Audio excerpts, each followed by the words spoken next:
The Prince, by Nicolo Machiavelli, translated by W.K. Marriott. Chapter 20. Are fortresses and many other things to which princes often resort advantageous or hurtful?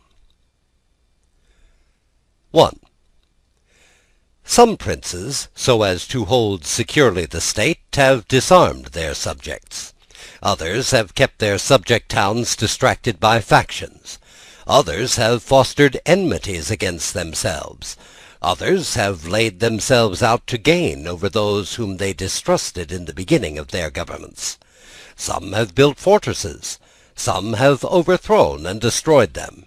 And although one cannot give a final judgment on all of these things unless one possesses the particulars of those states in which a decision has to be made, nevertheless I will speak as comprehensively as the matter of itself will admit. 2. There never was a new prince who has disarmed his subjects. Rather, when he has found them disarmed, he has always armed them, because by arming them those arms become yours. Those men who were distrusted become faithful, and those who were faithful are kept so, and your subjects become your adherents. And whereas all subjects cannot be armed, yet when those whom you do arm are benefited, the others can be handled more freely, and this difference in their temperament, which they quite understand, makes the former your dependents, and the latter, considering it to be a necessity that those who have the most danger and service should have the most reward, excuse you.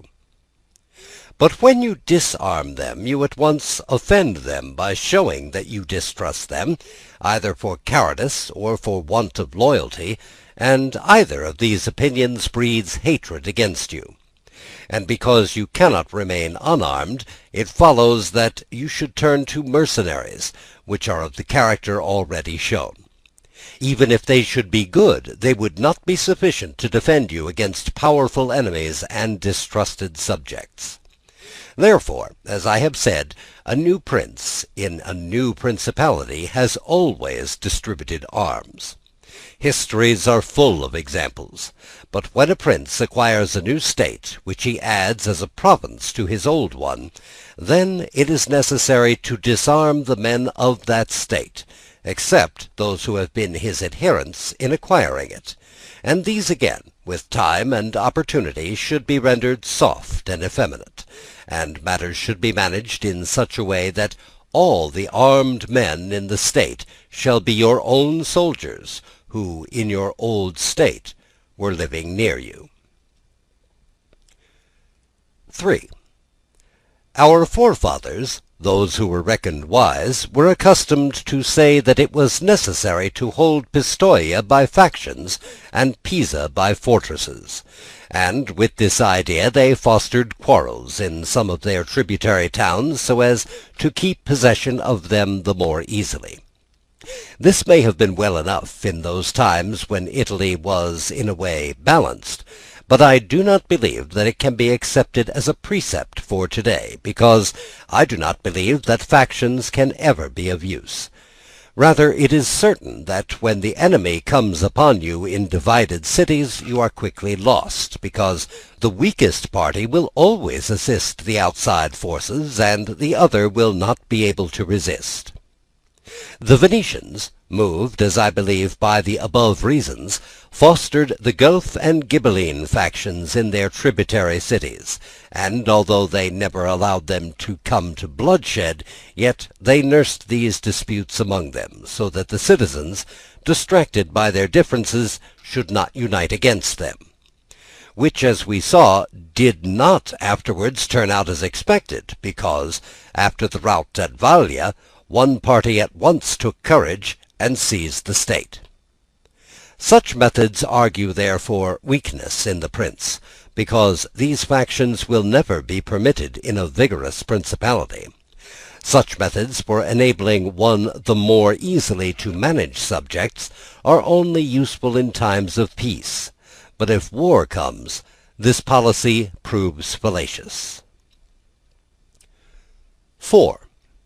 Without doubt, princes become great when they overcome the difficulties and obstacles by which they are confronted, and therefore fortune, especially when she desires to make a new prince great, who has a greater necessity to earn renown than an hereditary one, causes enemies to arise and form designs against him, in order that he may have the opportunity of overcoming them, and by them to mount higher, as by a ladder which his enemies have raised. For this reason many consider that a wise prince, when he has the opportunity, ought with craft to foster some animosity against himself, so that, having crushed it, his renown may rise higher. 5. Princes, especially new ones, have found more fidelity and assistance in those men who, in the beginning of their rule, were distrusted, than among those who, in the beginning, were trusted. Pandolfo Petrucci, Prince of Siena, ruled his state more by those who had been distrusted than by others. But on this question one cannot speak generally, for it varies so much with the individual. I will only say this, that those men who at the commencement of a princedom have been hostile, if they are of a description to need assistance to support themselves, can always be gained over with the greatest ease, and they will be tightly held to serve the prince with fidelity, inasmuch as they know it to be very necessary for them to cancel by deeds the bad impression which he had formed of them.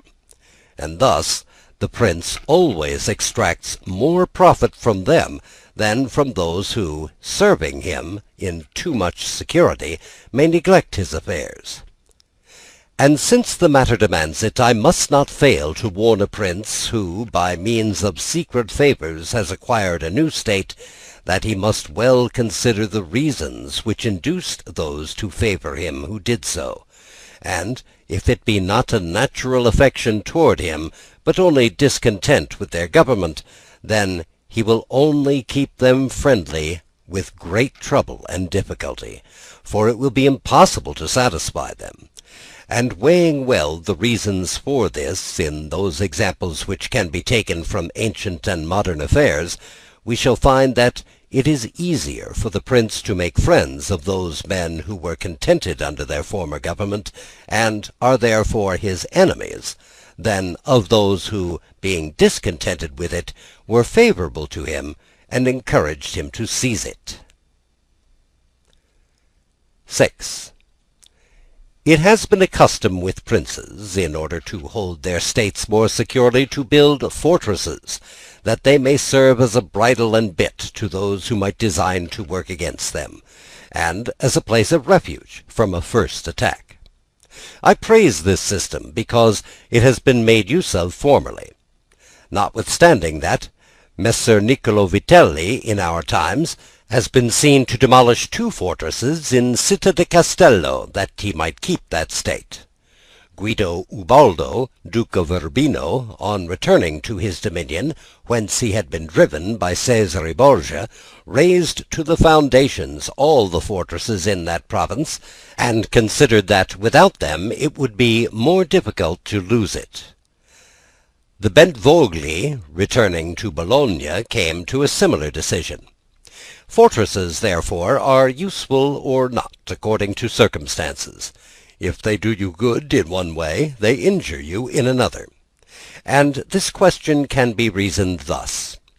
The prince who has more to fear from the people than from foreigners ought to build fortresses, but he who has more to fear from foreigners than from the people ought to leave them alone. The castle of Milan, built by Francesco Sforza, has made and will make more trouble for the house of Sforza than any other disorder in the state. For this reason the best possible fortress is not to be hated by the people, because although you may hold the fortresses, yet they will not save you if the people hate you. For there will never be wanting foreigners to assist a people who have taken arms against you. It has not been seen in our times that such fortresses have been used to any prince, unless to the Countess of Forli, when the Count Girolamo, her consort, was killed, for by that means she was able to withstand the popular attack, and wait for assistance from Milan, and thus recover her state. And the posture of affairs was such at that time that the foreigners could not assist the people. But fortresses were of little value to her afterwards, when Cesare Borgia attacked her, and when the people, her enemy, were allied with the foreigners. Therefore it would have been safer for her, both then and before, not to have been hated by the people, than to have had the fortresses. All these things considered, then, I shall praise him who builds fortresses as well as him who does not, and I shall blame whoever, trusting in them, cares little about being hated by the people. Chapter 21. How a Prince should conduct himself so as to gain renown. Nothing makes a prince so much esteemed as great enterprises and setting a fine example. We have in our time Ferdinand of Aragon, the present King of Spain. He can almost be called a new prince, because he has risen by fame and glory from being an insignificant king to being the foremost king in Christendom. And if you will consider his deeds, you will find them all great deeds, and some of them extraordinary. In the beginning of his reign he attacked Granada, and this enterprise was the foundation of his dominions. He did this quietly at first, and without any fear of hindrance, for he held the minds of the barons of Castile occupied in thinking of the war, and not anticipating any innovations. Thus they did not perceive that by these means he was acquiring power and authority over them. He was able, with the money of the church and of the people, to sustain his armies, and by that long war to lay the foundation for the military skill which has since distinguished him. Further, always using religion as a plea so as to undertake greater schemes, he devoted himself with pious cruelty to driving out and clearing his kingdom of the Moors. Nor could there be a more admirable example, nor one so rare. Under this same cloak he assailed Africa, he came down on Italy, he was finally attacked France, and thus his achievements and designs have always been great, and have kept the minds of his people in suspense and admiration, and occupied with the issue of them. And his actions have arisen in such a way, one out of the other, that men have never been given time to work steadily against him. Again, it much assists a prince to set unusual examples in internal affairs, similar to those which are related of Messer Bernabo di Milano, who, when he had the opportunity, by any one in civil life doing such extraordinary thing, either good or bad, would take some method of rewarding or punishing him, which would be very much spoken about. And a prince ought, above all things, always endeavor in every action to gain for himself the reputation of being a great and remarkable man. The prince is also respected when he is either a true friend or a downright enemy.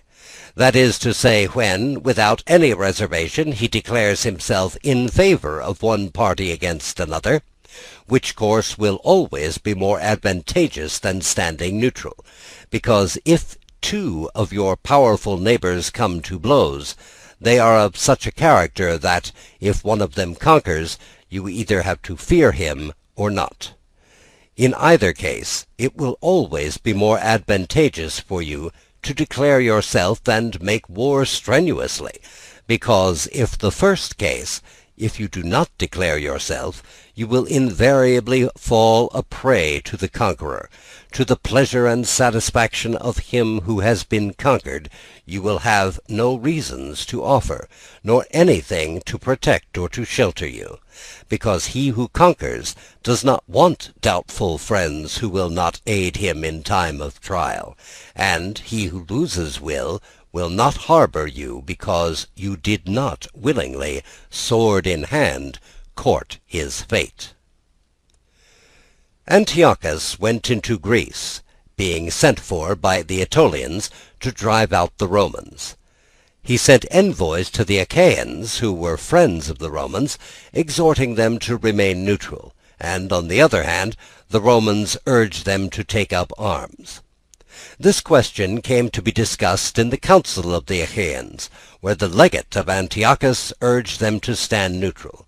To this the Roman legate answered, "As for that which has been said, that it is better and more advantageous for your state not to interfere in our war, nothing can be more erroneous, because by not interfering you will be left without favor or consideration, the guerdon of the conqueror." Thus it will always happen that he who is not your friend will demand your neutrality, whilst he who is your friend will entreat you to declare yourself with arms. And irresolute princes, to avoid present dangers, generally follow the neutral path, and are generally ruined. But when a prince declares himself gallantly in favor of one side, if the party with whom he allies himself conquers, although the victor may be powerful and have him at his mercy, yet he is indebted to him, and there is established a bond of amity. And men are never so shameless as to become a monument of ingratitude by oppressing you. Victories, after all, are never so complete that the victor must not show some regard, especially to justice. But if he with whom you ally yourself loses, you may be sheltered by him, and whilst he is able he may aid you, and become your companions on a fortune that may rise again. In the second case, when those who fight are of such a character that you have no anxiety as to who may conquer, so much the more it is greater prudence to be allied, because you assist at the destruction of one by the aid of another, who, if he had been wise, would have saved him. And conquering, as it is impossible that he should not do so with your assistance, he remains at your discretion. And here it is to be noted that a prince ought to take care never to make an alliance with one more powerful than himself for the purposes of attacking others, unless necessity compels him, as it is said above, because if he conquers, you are at his discretion, and princes ought to avoid as much as possible being in the discretion of any one. The Venetians joined with France against the Duke of Milan, and this alliance, which caused their ruin, could have been avoided. But when it cannot be avoided, as happened to the Florentines when the Pope and Spain sent armies to attack Lombardy, then in such a case, for the above reasons, the prince ought to favor one of the parties. Never let any government imagine that it can choose perfectly safe courses. Rather let it expect to have to take very doubtful ones, because it is found in ordinary affairs that one never seeks to avoid one trouble without running into another. But prudence consists in knowing how to distinguish the character of troubles, and, for choice, to take the lesser evil. A prince ought also to show himself a patron of ability, and to honor the proficient in every art. At the same time, he should encourage his citizens to practice their callings peaceably, both in commerce and in agriculture, and in every other following, so that one should not be deterred from improving his possessions, for fear lest they be taken away from him, or another from opening up trade, for fear of taxes. But the prince ought to offer rewards to whoever wishes to do these things, and designs in any way to honor his city or state. Further, he ought to entertain the people with festivals and spectacles at convenient seasons of the year, and as every city is divided into guilds or into societies, he ought to hold such bodies in esteem, and associate with them sometimes, and show himself an example of courtesy and liberality, nevertheless always maintaining the majesty of his rank. For this he must never consent to abate in anything. Chapter 22. Concerning the secretaries of princes. The choice of servants is of no little importance to a prince, and they are good or not according to the discrimination of the prince. And the first opinion which one forms of a prince and of his understanding is by observing the men who he has around him, and when they are capable and faithful he may always be considered wise, because he has known how to recognize the capable and to keep them faithful. But when they are otherwise, one cannot form a good opinion of him, for the prime error which he has made in choosing them. There were none who knew Messer Antonio de Venafro as a servant of Pandolfo Petrucci, Prince of Siena, who would not consider Pandolfo to be a very clever man in having Venafro for his servant. Because there are three classes of intellects: one which comprehends by itself, another which appreciates what others have comprehended, and a third which neither comprehends by itself nor by the showing of others. The first is most excellent, the second is good, the third is useless. Therefore it follows necessarily that if Pandolfo was not in the first rank, he was in the second. For whenever one has judgment to know good and bad, when it is said and done, although he himself may not have the initiative, yet he can recognize the good and bad in his servant, and the one can praise and the other correct. Thus the servants cannot hope to deceive him, and are kept honest. But to enable a prince to form an opinion of his servant, there is one test which never fails. When you see the servant thinking more of his own interests than of yours, and seeking inwardly his own profit in everything, such a man will never make a good servant, nor will you ever be able to trust him, because he who has the state of another in his hands ought never to think of himself, but always of his prince, and never pay any attention to matters in which the prince is not concerned. On the other hand, to keep his servant honest, a prince ought to study him, honoring him, enriching him, doing him kindnesses, sharing with him the honors and cares, and at the same time let him see that he cannot stand alone, so that many honors may not make him desire more, many riches make him wish for more, and that many cares may make him dread chances. When therefore servants and princes towards servants are thus disposed, they can trust each other. But when it is otherwise, the end will always be disastrous for either one or the other. End of chapter 22 of The Prince by Nicolo Machiavelli. The Prince by Nicolo Machiavelli.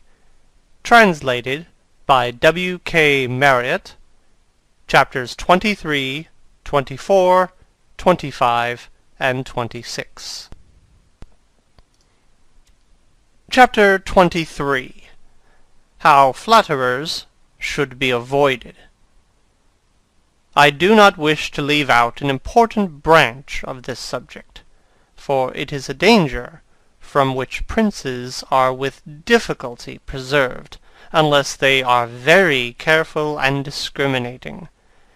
It is that of flatterers, of whom courts are full, because men are so self-complacent in their own affairs, and in a way so deceived in them, that they are preserved with difficulty from this pest, and if they wish to defend themselves, they run the danger of falling into contempt, because there is no other way of guarding oneself from flatterers, except letting men understand that to tell you the truth does not offend you. But when every one may tell you the truth, respect for you abates. Therefore, a wise prince ought to hold a third course, by choosing the wise men in his state, and giving to them only the liberty of speaking the truth to him, and then only of the things of which he inquires, and of none others. But he ought to question them upon everything, and listen to their opinions, and afterwards form his own conclusions. With these counsellors, separately and collectively, he ought to carry himself in such a way that each of them should know that, the more freely he shall speak, the more he shall be preferred. Outside of these, he should listen to no one, pursue the thing resolved on, and be steadfast in his resolutions. He who does otherwise is either overthrown by flatterers, or is so often changed by varying opinions that he falls into contempt. I wish, on this subject, to adduce a modern example. Fra Luca, the man of affairs to Maximilian, the present emperor, speaking of his majesty, said, he consulted with no one, yet never got his own way in anything. This arose because of his following a practice the opposite to the above. For the emperor is a secretive man. He does not communicate his designs to any one, nor does he receive opinions on them. But, as in carrying them into effect they become revealed and known, they are at once obstructed by those men whom he has around him, and he, being pliant, is diverted from them. Hence it follows that those things he does one day he undoes the next, and no one ever understands what he wishes or intends to do, and no one can rely on his resolutions. Begin note. Maximilian I, born in 1459, died in 1519, Emperor of the Holy Roman Empire.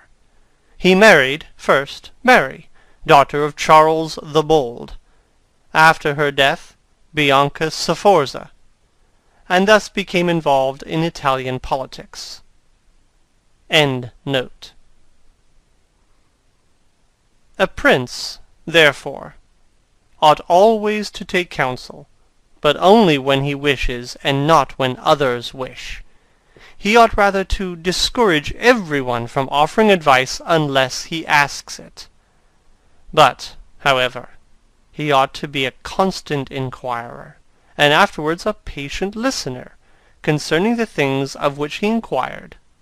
Also, on learning that anyone, on any consideration, has not told him the truth, he should let his anger be felt.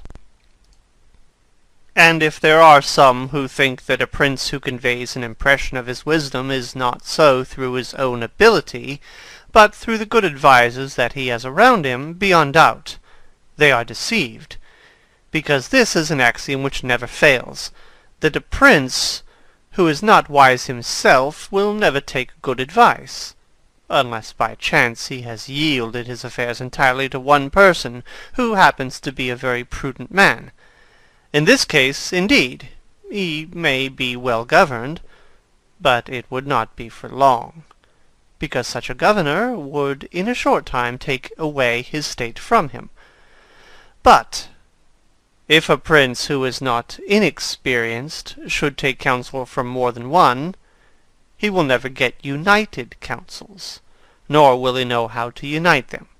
each of the councillors will think of his own interests, and the prince will not know how to control them or to see through them. And they are not to found otherwise, because men will always prove untrue to you, unless they are kept honest by constraint.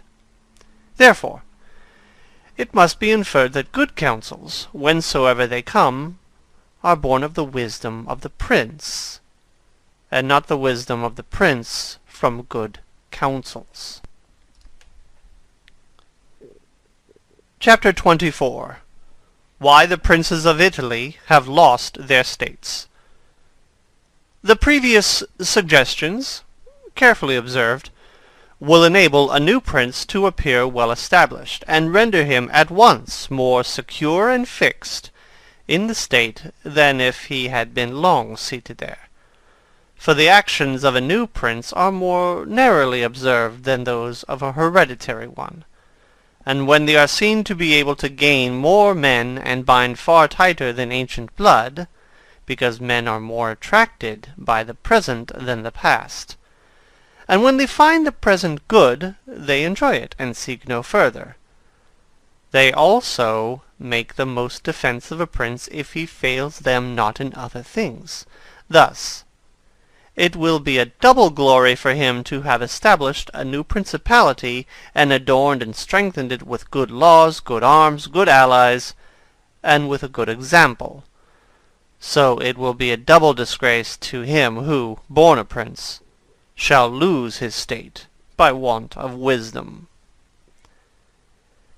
And if those seigneurs are considered who have lost their states in Italy in our times, such as the King of Naples, the Duke of Milan, and others, there will be found in them, firstly, one common defect in regard to arms, from the causes which have been discussed at length. In the next place, some one of them will be seen either to have had the people hostile, or, if he has had the people friendly, he has not known how to secure the nobles.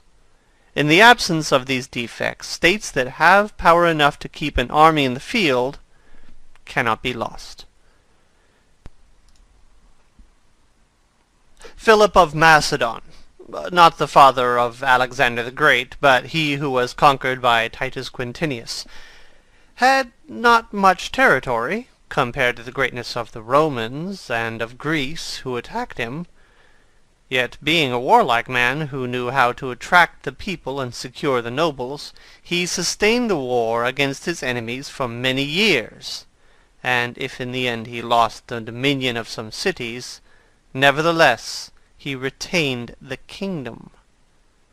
Therefore, do not let our princes accuse fortune for the loss of their principalities after so many years' possession, but rather their own sloth, because in quiet times they never thought there could be a change.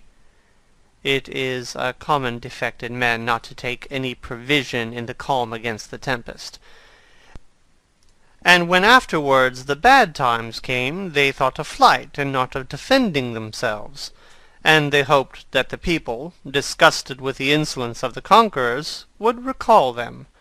This course, when others fail, may be good, but it is very bad to have neglected all the other expedients for that, since you would never wish to fall because you trusted to be able to find someone later on to restore you.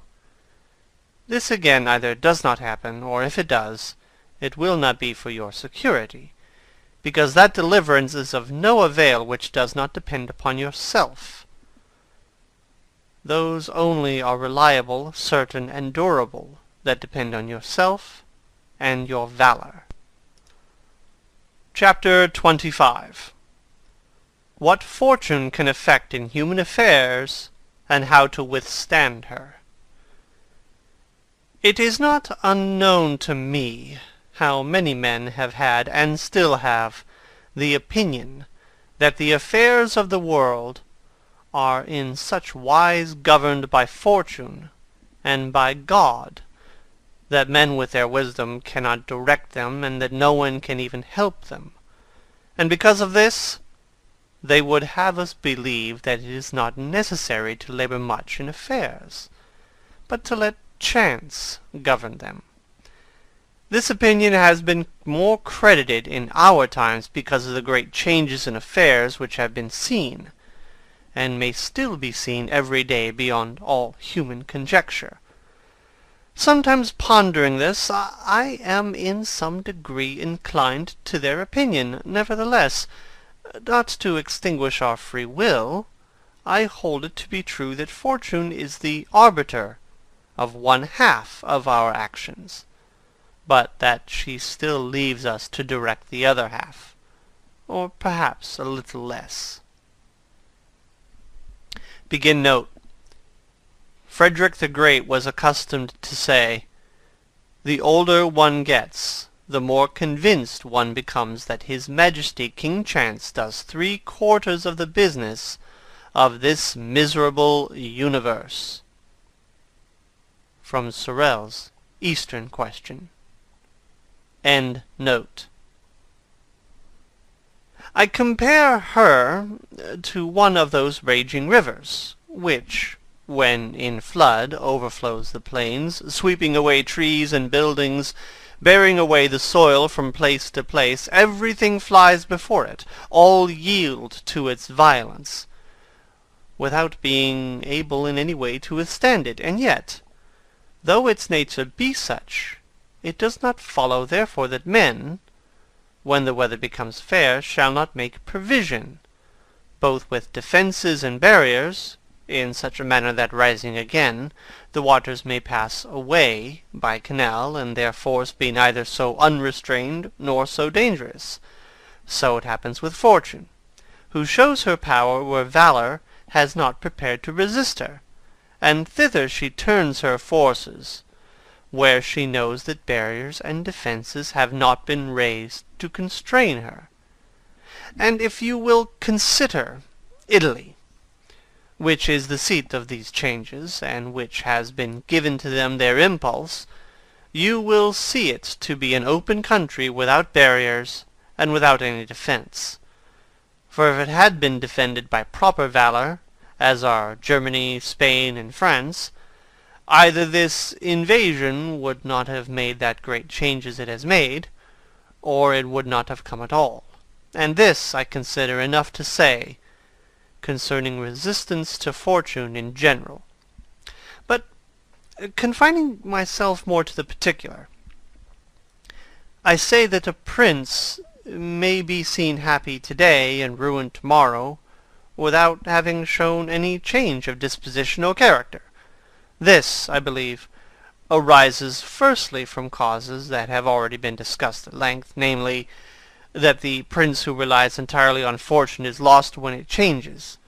I believe also that he will succeed who directs his actions according to the spirit of the times, and that he whose actions do not accord with the times will not be successful, because men are seen, in affairs that lead to the end which every man has before him, namely glory and riches, to get there by various methods, one with caution, another with haste, one with force, another by skill, one by patience, another by its opposite, and each one succeeds in reaching the goal by a different method. One can also see of two cautious men, the one attain his end, the other fail, and similarly two men of different observances are also equally successful, the one being cautious, the other impetuous. All this arises from nothing else than whether or not they conform in their methods to the spirit of the times. This follows from what I have said, that two men working differently bring about the same effect, and of two working similarly, one attains his object and the other does not. Changes in a state also issue from this, for if, to one who governs himself with caution and patience, time and affairs converge in such a way that his administration is successful, his fortune is made. But if time and affairs change, he is ruined if he does not change his course of action. But a man is not often found sufficiently circumspect to know how to accommodate himself to the change, both because he cannot deviate from what nature inclines him to do, but also because, having always prospered by acting in one way, he cannot be persuaded that it is well to leave it, and therefore the cautious man, when it is time to turn adventurous, does not know how to do it. Hence he is ruined. But had he changed his conduct with the times, fortune would not have changed.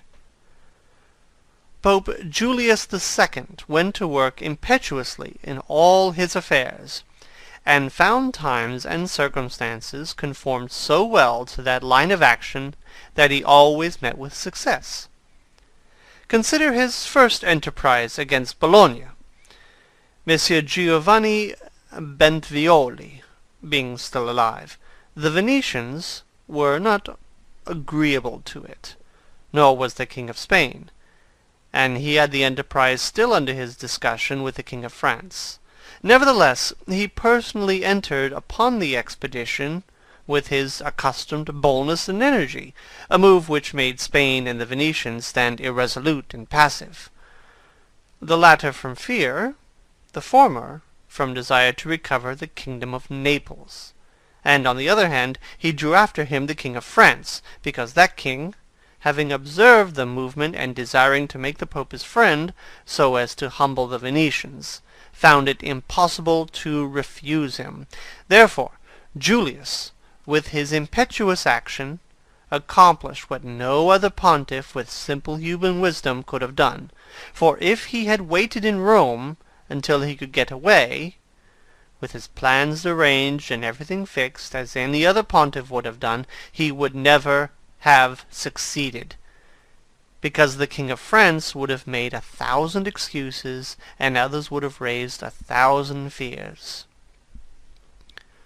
I will leave his other actions alone, as they were all alike, and they all succeeded, for the shortness of his life did not let him experience the contrary. But if circumstances had arisen which required him to go cautiously, his ruin would have followed, because he would never have deviated from those ways to which nature inclined him. I conclude, therefore, that, fortune being changeful and mankind steadfast in their ways, so long as the two are in agreement, man is successful, but unsuccessful when they fall out. For my part, I consider that it is better to be adventurous than cautious, because fortune is a woman, and if you wish to keep her under, it is necessary to beat her and ill-use her. And it is seen that she allows herself to be mastered by the adventurous rather than those who go to work more coldly. She is, therefore, always womanlike, a lover of young men, because they are less cautious, more violent, and with more audacity command her.